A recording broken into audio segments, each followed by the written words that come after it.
नाज़रीन, जाती में कोरोना वायरस सबब मुलतवी कयल तालीमी सरगर्मियों एक भेरो बीहर शुरू कयूं वयूं आहिनि। उन हवाले सां के बी समेजो जी ही रिपोर्ट। नाज़रीन, जीअं त कोरोना जो सबब ॼाण आहे, प्राइमरी स्कूल पहिरीं खां 5 क्लास ताईं ऐं ॿिया स्कूल बंदि कया विया हुआ। 2020 में पढ़ाई ॾाढी मुतासिर थी। अॼु असां हिन मेन प्राइमरी स्कूल में पहुता आहियूं, जिते शागिर्द ऐं उस्ताद मौजूदु आहिनि। अॼु हिननि जो तदरीसी अमल जो पहिरियों ॾींहुं आहे। असां उस्तादनि खां ऐं शागिर्दनि खां हाल अहिवाल वठूं था त संदन छा चवणु। स्कूल बंदि हुआ, असां ॾाढा परेशान हुआसीं। स्कूल खुलिया आहिनि, असांखे ॾाढी ख़ुशी थी आहे। हुकूमत खे चऊं था त हाणे अहिड़ी ग़लती न करे, स्कूल न बंदि करे, असांजी तालीम तबाह थींदी। कोरोना वायरस जे करे 1 साल स्कूल बंदि रहिया, इन करे असां परेशान वियासीं।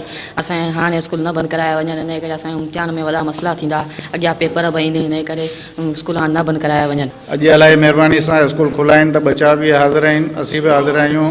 तदरीसी अमल जारी आहे। असीं माइटनि खे इहो गुज़ारिश कंदासीं त पंहिंजा बच्चा स्कूल में छॾीनि ऐं तदरीसी अमल मां कुझु फ़ाइदो वठनि। मूंखे ॾाढी ख़ुशी थी आहे। असां स्कूल खुलिया आहिनि।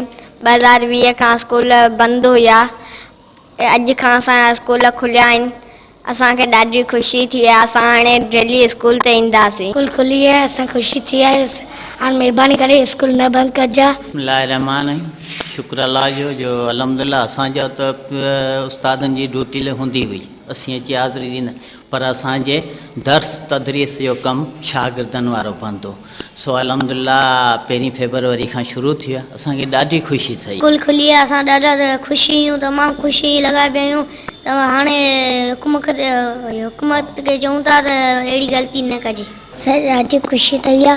असां ख़ुशी ईंदासीं कोन, डेली असां ईंदासीं। माना असां जेको कोर्स आहे सो मुकमल न करे सघियासीं, पर शुक्र अल्हम्दुलिल्लाह अॼु वरी स्कूल खुलिया आहिनि ऐं असां इंशाअल्लाह ताला वधि खां वधि कोशिशि कंदासीं त इंशाअल्लाह ताला आईंदे इम्तिहान में इन ॿारनि खे वरी सुठी महिनत करे ॿारनि खे असां अॻियां आणींदासीं। अॼु असां 1 फरवरी ते स्कूलनि जो तदरीसी अमल शुरू थियो आहे ऐं इंशाअल्लाह ताला इहो जारी सारी रहंदो ऐं जेका शागिर्दनि जी पढ़ाई मुतासिर थी रही हुई, उन खे इंशाअल्लाह वरी सुठे नमूने सां जारी रखियो वेंदो। असां मेन प्राइमरी स्कूल में अॼु उस्तादनि खां ऐं शागिर्दनि खां संदन वीचार वरिता।